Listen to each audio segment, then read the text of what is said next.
Film diawali dengan seorang yang bernama Charlie yang terlihat culun dan lugu yang saat itu sedang berpamitan dengan istrinya Sarah yang diketahui Sarah akan bepergian ke luar negeri guna urusan pekerjaan. Terlihat Charles adalah sosok suami yang sayang istri. Terlihat di mana saat istrinya izin ke London, ia memberi izin dengan senang hati. Have coffee in London. Come, you know. I can't. Next time, I promise. Love you. Meski seorang yang terlihat culun, namun Charlie ternyata adalah seorang yang jenius. Terlihat ia diketahui saat ini bekerja di departemen khusus yaitu CIA. Meski nampak seperti orang awam, namun Charlie adalah sosok yang mampu menyelesaikan pekerjaan yang rumit dan tidak gampang. Buktinya ia saat ini telah ditempatkan di bagian kriptografi atau pelindung sebuah data demi keamanan negara agar tidak mudah diketahui oleh negara lain dan hanya orang-orang berwenang saja yang bisa membuka data rahasia ini. Hello? Are you there? Namun saat Charlie sedang melakukan pekerjaan seperti biasa, ia tak sengaja menemukan file rahasia yang ternyata ada hubungannya dengan orang penting di departemen tempat Charlie bekerja yang bernama Moore, di mana data itu berisi tentang misi rahasia penyerangan bom dan serangan udara ke musuh yang dianggap Amerika Serikat berbahaya. Spokesman denied reports of US as a misdirected airstrike. Chief Moore. Dalam kesibukannya itu, ia nampak menyempatkan diri menelepon Sarah, istrinya, sekedar mengetahui kabar darinya setelah berada di London. Apakah ia senang di sana? Apakah ia sudah makan? Atau apakah ada hal lain? Coffee. Right. I know I attract you. I'd be hurt, but I want to lie down. No, if World traveler. Harsh. Hey, listen. While I wait for the rest of the team. Alright, go on. Di lain hari saat Charlie di pekerjaan, ia dikejutkan dengan atasannya, Pak Moore, di mana ia sedang berdiri di dalam kantornya. Pertemuan ini ternyata Charlie diberitahukan kabar buruk bahwa belum lama ini ada kejadian serangan teroris di London, Inggris yang ternyata memakan korban jiwa, yang tak lain adalah Sarah, istrinya Charlie sendiri. Your wife has been killed, Charlie. unfolded at the Christopher Street. Sesampainya di rumah, terlihat Charlie sedih akibat apa yang terjadi dengan istrinya. Ia mengenang saat-saat terakhir sebelum mereka berpisah karena Sarah waktu itu pamit ke London. Namun di pagi harinya Charlie menemui Pak Moore guna menanyakan kabar tentang perkembangan kasus yang dialami istrinya. Apakah sudah ada pelaku yang ditemukan hingga tega menewaskan istrinya? Namun Pak Moore berkata bahwa saat ini belum ada perkembangan berarti dari kasus tersebut. Dan Charlie malah disuruh pergi untuk menenangkan pikiran di rumah, serahkan saja semua urusan ini kepada mereka. He said only nicer. Go home as soon as we can. Beberapa hari berlalu tanpa ada kabar kelanjutan mengenai kasus sebelumnya. Dengan kemampuannya, Charlie mencoba sendiri mencari tahu dengan komputernya, di mana Charlie mendapat beberapa rekaman CCTV yang ada di sekitar lokasi kejadian, yang ternyata para teroris ini berjumlah lebih dari 2 orang. The suspects arrived via the service entrance. Dalam rekaman itu terlihat orang-orang ketakutan saat para teroris masuk ke gedung pertemuan. Dan di dalam satu cuplikan, Sarah terlihat diseret oleh salah satu teroris untuk dijadikan sandera. Namun karena polisi telah mengapung mereka, Sarah akhirnya ditembak guna untuk sebagai peringatan jika polisi mendekati mereka. Dengan teknologi yang Charlie kuasai, akhirnya ia menemukan identitas para pelaku dengan pencocokan suara. Tapi salah satu yang menembak langsung Sarah belum bisa diketahui namanya karena tertutup dengan masker tebal, yang mungkin juga orang tersebut salah satu pentolan dari gerombolan teroris tersebut. From St. Pancras Station, but Ellis seems to handle shipment. Marksman in position with loose affiliations with dozens of. Bertemu dengan Pak Moore dan wakilnya, Charlie memaparkan hasil temuan barunya yang ia selidiki sendiri. Ia berkata bahwa para teroris ini mungkin hanya sebagai suruhan dari seorang atau suatu negara untuk membuat onar. Maka Sarah dipastikan hanya korban kepentingan dari aksi tersebut.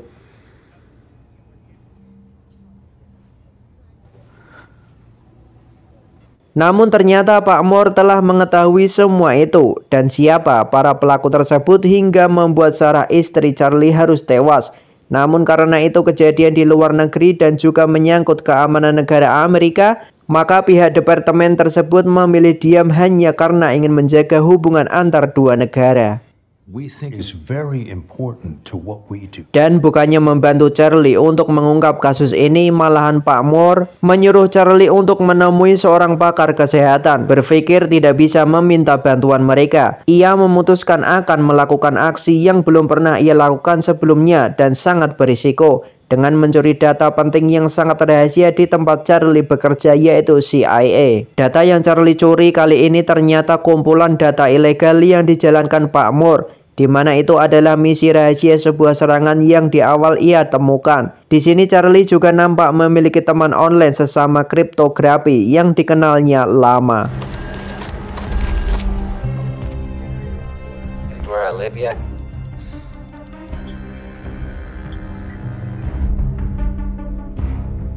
Semua data ini dicetak dengan print lalu dibawa Charlie menuju Pak Moore dan wakilnya untuk ditunjukkan dengan data ini yang terlihat ada tanda tangan mereka berdua sebagai memberi kuasa. Melihat itu Pak Moore terkejut dan berkata akan mengancam Charlie memasukkan ke dalam penjara jika data ini sampai tersebar. Syria, an allied base. Put it mildly. It's your order of operation. More than 1,000 casualties in any politician's house. You have no idea. Tapi dengan pedenya Charlie berkata bahwa semua data ini telah ia susun sedemikian rupa yang nantinya semua data tersebut bisa otomatis terkirim ke media dan jurnalis. Dan kalau dalam waktu beberapa jam Charlie tidak memperbarui data tersebut, maka akan tersebar. Maka dari itu mereka tidak akan bisa mengekang Charlie sedikit pun. Namun jika itu dilakukan, maka sama halnya itu seperti sebuah bom waktu. But we'll all be there together. We don't think Mr. Heller came here to debate. We'll defend our nation by any means necessary. Dengan ini Charlie ingin membunuh sendiri para pelaku teroris ini. Dengan cara inilah Charlie berharap bisa mendapat kepelatihan khusus agen dalam hal pengintaian, penembakan, dan strategi lain yang diperlukan. Karena Charlie berharap bisa membunuh para pelaku dengan tangannya sendiri untuk membalaskan dendam kepada mendiang istrinya. CIA will train me. Humor? I want a 90-year-old nun in an arm I wrestling. want a fighting chance. Anything else? Setelah pergi, terlihat Pak Moore khawatir dengan akan apa yang akan dilakukan Charlie yang bisa mengancam mereka. Maka dari itu agar data rahasia itu tak tersebar luas dan mengakhiri karir mereka, Pak Moore pun akhirnya memutuskan menuruti alur keinginan Charlie untuk dilatih menjadi seorang agen sampai nantinya Pak Moore mengetahui apa yang akan terjadi ke depannya. Let's use him. Maybe there's a training accident. Dan benar saja, Charlie telah sampai di tempat di mana itu barak pelatihan militer, di mana agen-agen khusus dilatih di tempat ini. Di mana Charlie telah bertemu dengan calon pelatihnya bernama Colonel Henderson. Ia adalah orang yang akan melatih Charlie selama berada di barak militer ini. What the hell you doing? It's outside the normal curriculum. I have been asked to give you a refresher. Dan terlihat Charlie langsung mendapat pelatihan tembak-menembak, namun hasilnya sangat di luar kendali. Tak satupun biji peluru mengenai target yang sudah ditentukan. Bahkan dengan jarak dekat pun juga tidak mengenai targetnya. Sang mentor yang melihat itu tampak heran, gedeg, dan tak karuan. Bagaimana bisa target sedekat itu tak kena tembakan sekalipun.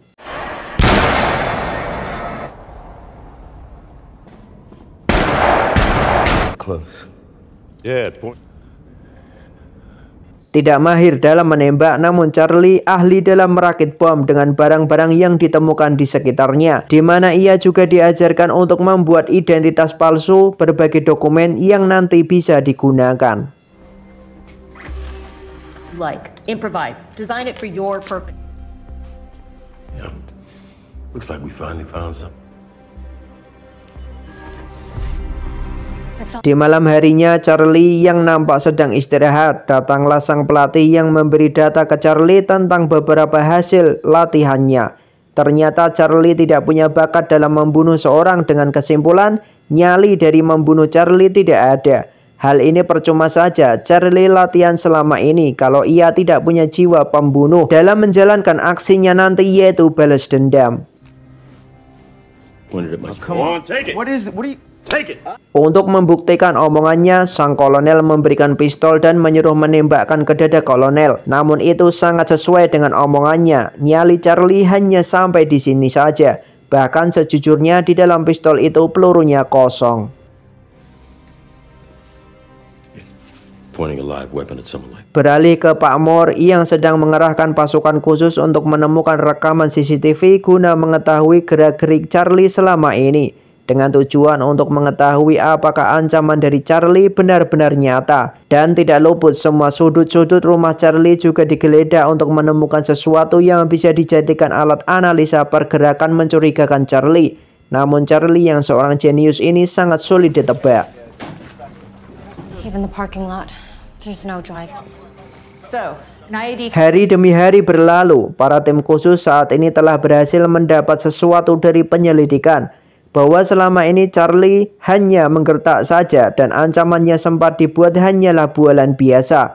Dan langsung saja Pak Moore menelepon sang kolonel untuk menghabisi Charlie malam ini juga. It's a bluff.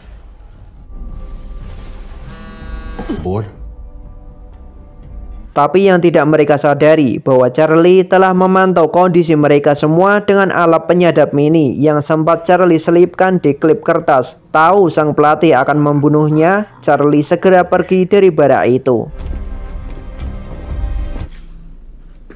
He's got a bag full of passports. Even hacked the bank. Card. This is a joke. Dengan identitas palsu dan biometrik yang sudah terdaftar, Charlie telah menuju London guna untuk menemukan pembunuh dari istrinya guna membalaskan dendam seorang diri.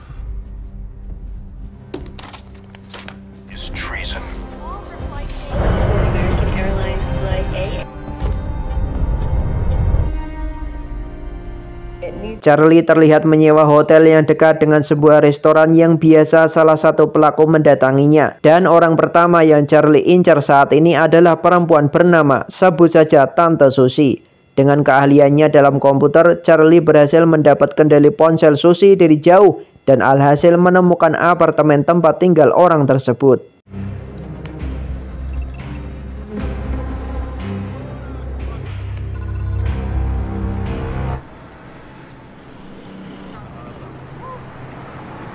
Di saat Susie pergi, Charlie bergegas masuk ke tempat tinggal Susie, di mana terlihat Charlie kembali melakukan aksi jeniusnya dengan modal video tutorial. Charlie berhasil membuka pintu itu dengan mudah.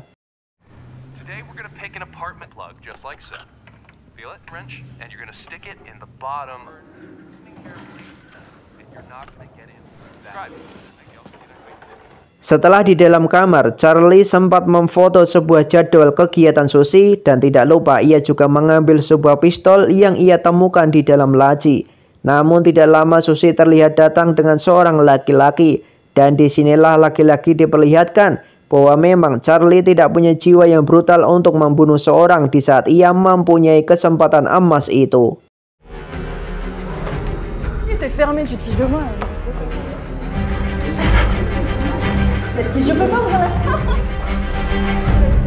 Kembali ke hotel, tampak ia terlihat ingin sekali balas dendam tapi tidak sampai hati untuk membunuhnya. Dengan cara lain ia nampak punya ide untuk bisa membunuhnya tanpa menyentuh atau dengan tembakan. Dan ketika melihat jadwal, ternyata Susie mempunyai sebuah alergi dari serbuk sari bunga. Dan pada akhirnya Charlie membeli banyak sekali bunga yang ada di toko bunga. All of it. Sunflowers? Okay, all of them. The lilies as well. Sehabis itu, Charlie juga mengetahui sebuah tempat klinik kesehatan yang sering Tante Susie datangi guna mengecek kondisi paru-paru, dan hal itulah di mana Susie nampak harus berada dalam ruangan medis khusus.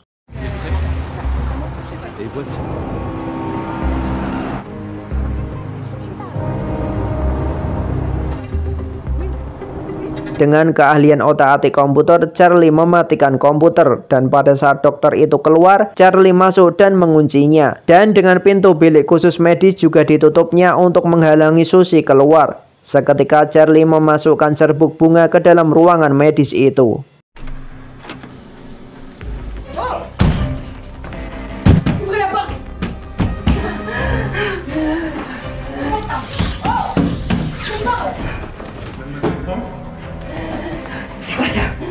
Dan saat itulah Charlie menginterogasi Susie siapa di balik dalang pembunuhan istrinya Charlie. Namun karena melihat Susie terus memohon untuk dibukakan pintu itu, maka akhirnya Charlie malah membukanya, dan pada akhirnya Because you killed my wife. Until you tell me, please, just tell me where he is.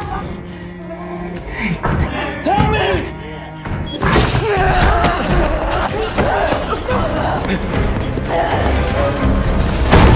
Susie pun tewas dengan ditabrak mobil, dan bukan karena ditembak ataupun serbuk sari bunga.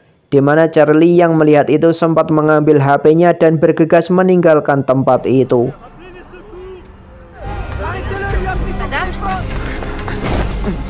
Misi pertama selesai, Charlie langsung OTW ke Prancis untuk mencari pelaku selanjutnya. Malamnya Charlie mencari sebuah tempat dugem untuk melepas penat karena ia selalu dibayangi oleh Susie yang telah tewas, karena ini juga adalah pengalaman pertamanya membunuh manusia.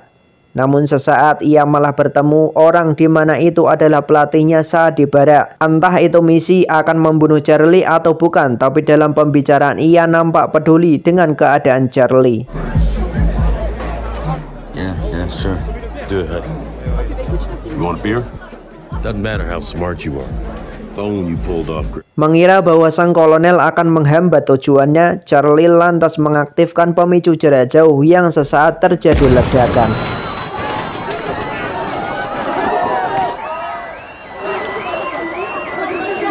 Berhasil kabur dari sang kolonel, Charlie lekas menghubungi teman online-nya yang ternyata ada di Turki. Lantas Charlie pun akhirnya juga OTW ke sana.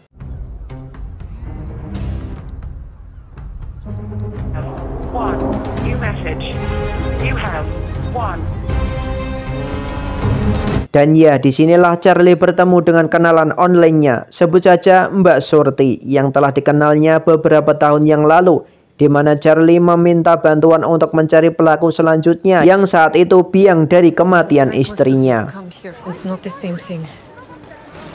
Listen, I need your help. No. My wife was murdered. I know.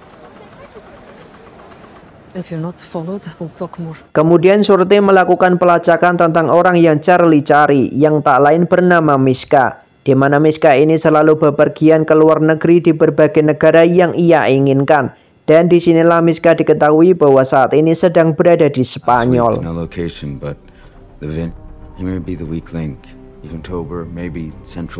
Setiba di Spanyol, Surti langsung memantau CCTV yang ada di hotel, tempat di mana Miska biasa kunjungi. Dan diketahui bahwa Miska sering berenang di kolam atas gedung yang menghubungkan antara dua gedung berbeda, di mana Charlie mencari tahu di mana titik kelemahan kaca kolam itu.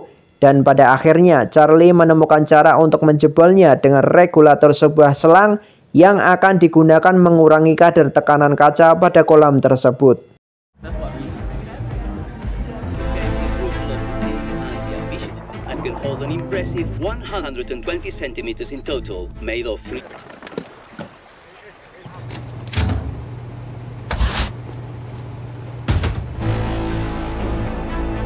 Selesai mengatur alat itu di ruang mesin, Charlie lantas menemui Miska yang sedang berenang dan langsung bertanya tentang satu hal untuk menyebutkan siapa nama pentolan mereka yang membuat istrinya meninggal itu. Namun tidak mendapat jawaban tersebut pada akhirnya. Who are you? Tell me where to find Horst Schiller. Horst? No. So tell me where he is.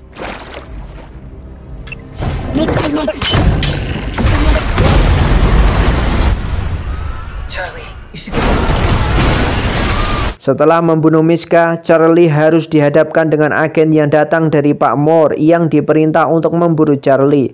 Namun sang kolonel juga ada di sana di saat bersamaan. Dengan segera Charlie mencari jalan keluar dan pada akhirnya There's another one already in the basement.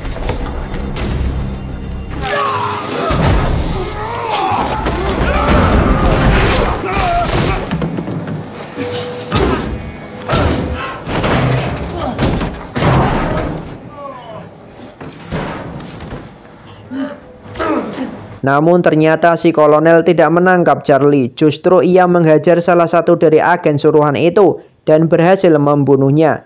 Charlie yang melihat itu sempat mengucapkan terima kasih dan bergegas lanjut pergi. Right now.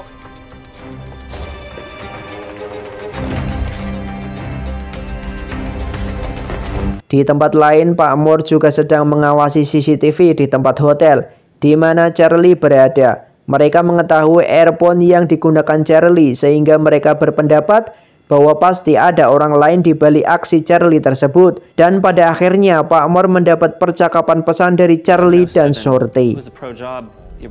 Inquiline. Codename Inquiline. If I had to guess, you're a 50-year-old... Pak Moore pun lantas mengirim tim khusus tanpa diketahui Charlie dan Shorty guna untuk memburunya di Turki. Di mana saat mereka tidur lelap, Shorty menyadari hal di luar berkat sensor gerak yang dipasang. Hingga pada akhirnya mereka memutuskan pergi dari rumah tersebut.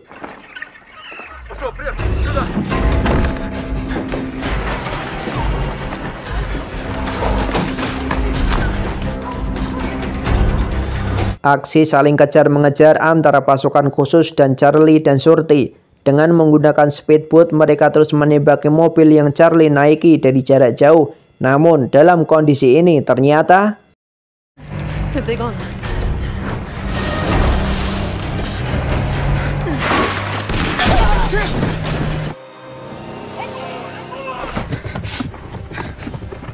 Shorty tewas terkena tembakan tersebut sehingga Charlie sempat mengambil alih kemudi dan lekas pergi.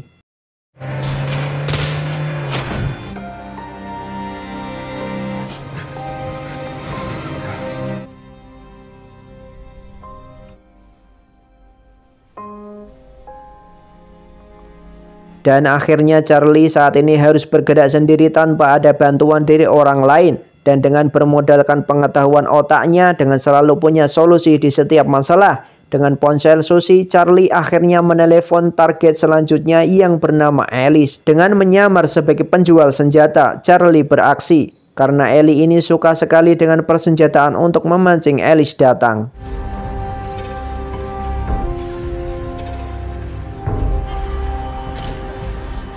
Beralih ke Rumania, yang Charlie saat ini mengaku sebagai penjual senjata, lantas memberitahu titik lokasi transaksi ke Alice di sebuah gedung tua yang sudah tidak terpakai. Sembari menunggu kedatangan Alice, Charlie sempat membuat sesuatu yang akan membingungkan pihak Pak Moore dengan scanning manual terhadap wajahnya untuk dijadikan pengalih ke beberapa orang secara acak di beberapa tempat negara.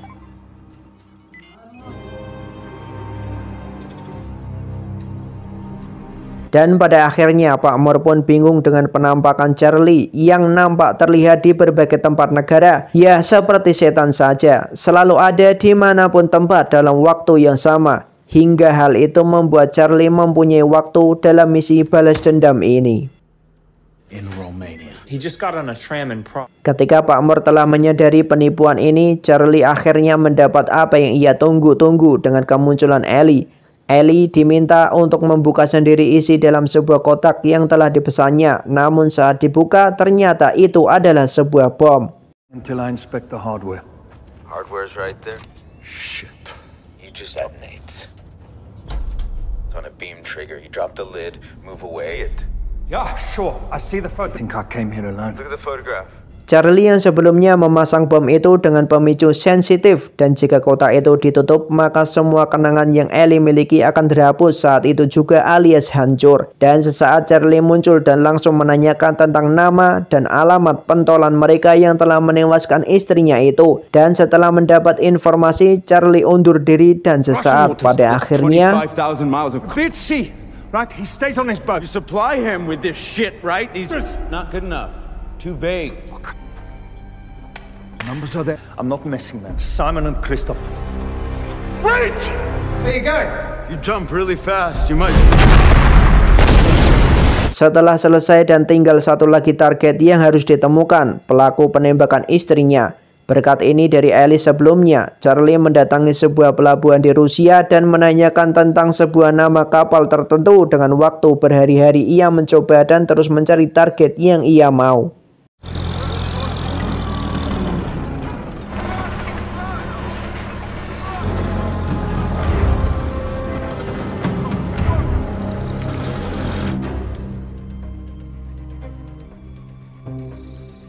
Yeah, sorry, sir. I'm sorry.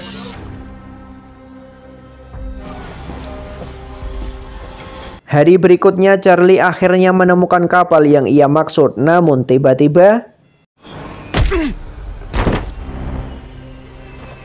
setelah dipukul, Charlie dibawa ke sebuah kapal di tengah laut oleh anak buah sang pentolan dan dihadapkan langsung ke pentolan tersebut. Di mana saat pertemuan itu sang pentolan mengatakan bahwa kejadian itu bukan disengaja melainkan keputusan yang spontan karena mereka waktu itu telah dikepung polisi dari berbagai arah yang membuat mereka panik. It's not very impressive. And who is running you? Me and Sarah mattered. I came here to face my wife's killer. Pentolan tersebut juga telah tahu bahwa ketiga anak buahnya telah tewas dan dengan cara apa mereka tewas. Sang pentolan juga mengetahui bahwa Charlie bukanlah tipe orang yang punya jiwa pembunuh karena dari semua anak buahnya yang tewas itu, mereka bukan dibunuh secara langsung ataupun ditembak. Because it's hard to take a life. So much already. So a piece of yourself you cannot get back. Dengan hal itu, sang pentolan memberi sebuah pistol yang berisi peluru ke Charlie untuk segera membunuhnya agar balas dendamnya terbalaskan saat itu juga dan membuktikan bahwa Charlie benar-benar seorang yang tidak punya jiwa pembunuh alias pengecut untuk menarik pelaku. Ended face.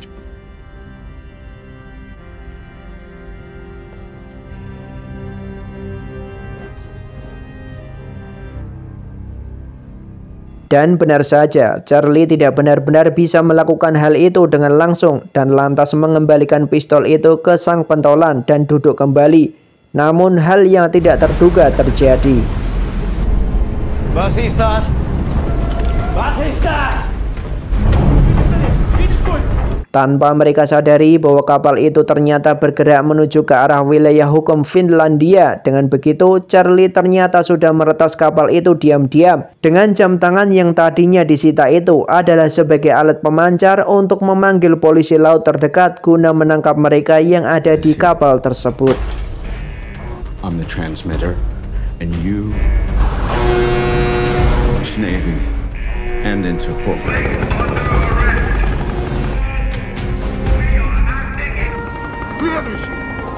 Dan dengan kesaksian pentolan teroris itu, Pak Moore pun ditangkap karena telah menyalahgunakan wewenang dan menewaskan banyak orang dalam sebuah serangan udara dan bom di negara lain. Dalam hal ini membuktikan bahwa departemen mereka lah yang selalu membuat ulah ke negara lain dan dengan mereka juga yang datang bak sebagai pahlawan meskipun kekacauan itu mereka lah yang membuatnya.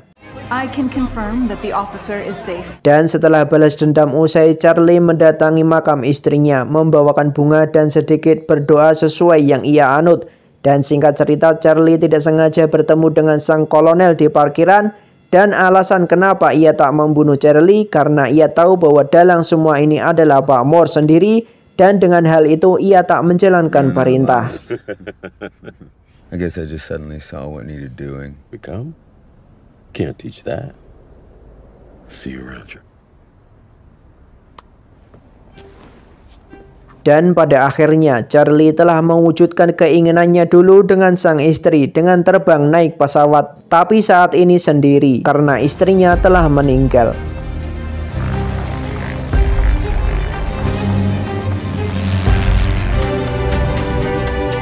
Dan film pun selesai.